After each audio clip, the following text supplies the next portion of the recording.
জীবন আমি তোমারে কত ভালোবাসছি।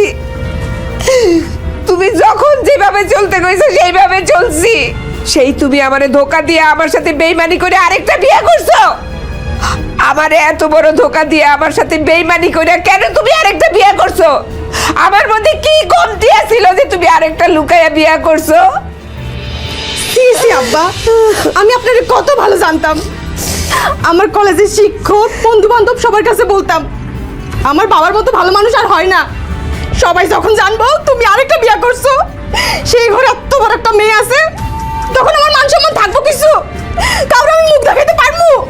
আমার আব্বা যদি খালি একবার জানতো যে তোমার বাবা গোপনে আরেকটা বিয়ে করছে, তাহলে জীবনও তোমার কাছে আমার বিয়ে দিত না। সি সি সি সি সি, এই বয়সে এমন একটা কাজ উনি কেমনে করলো? আমার তো মাথায় আসে না। আমার মাথা তো পুরো আমার বাপের বাড়ির সামনে হেট হয়ে গেল। সি আব্বা সি, আপনারা আমি একটা ভালো মানুষ মনে করছিলাম, আপনারা নিয়ে আমি কত গর্ব করছি, অথচ আমি আজকে বুঝতে পারলাম আপনি একটা মিসকা শয়তান, অসভ্য, বর্বর, বদমাশ, খারাপ চরিত্রের লোক আপনি। এই খবরদার, খবরদার আমার সম্পর্কে না জেনে শুনে কোনো রকম উল্টাপাল্টা কথা বলবি না। এই খবরদার, তুমি আমার গোলারে মারবে না। ও তো ঠিক কথাই কইছে। তুমি যদি এতই ভালো মানুষ হইতা তাইলে গোপনে আমারে ধোকা দিয়ে আরেকটা বিয়ে করতে না, আরেকটা সংসার করতে না। আমি তোমারে ধোকা দিয়া বিয়া করি নাই। আমি তোমারে বিয়া করার আগে রাবেয়ার মারে আমি বিয়া করছিলাম। রাবেয়ার মা আমাদের এখানে কাজের মানুষ ছিল ঠিকই, সে মানুষ হিসাবে একজন খুবই ভালো মানুষ ছিল।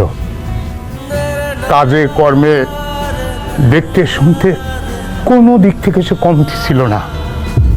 আর ভালোবাসা এটা তো হৃদয় ঘটিত ব্যাপার স্যাপার। আমি কখন যে তারে ভালোবেসে ফেলি আমি নিজেও বুঝতে পারি নাই। আমি জানতাম আমার আর রাবেয়ার মার ভালোবাসা আমার বাবা মা কোনোভাবেই মেনে নেবে না।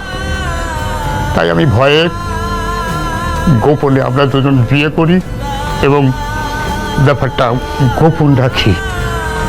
আমার বাবা মা একটা সময় তোমার সঙ্গে বিয়ে দেওয়ার জন্য যখন আমাকে চাপ দিল, তখন আমি আমার বাবাকে খুব সম্মান করতাম, তাকে সমীহ করতাম। তখন আর আমি না করতে পারি নাই, তাই তোমাকে বিয়ে করেছিলাম। কিন্তু বিয়ের পরে তুমি কষ্ট পাবে, সংসারে হানাহানি হবে, সংসারে অশান্তি সৃষ্টি হবে, তাই আমি ব্যাপারটা তোমাকেও বলতে পারি নাই, গোপন রেখেছিলাম। তুমি বুঝতে পারছি আজকে যে বিষয়টা গোপন রাখা আমার ঠিক হয়নি, আমার বলা লাগতো।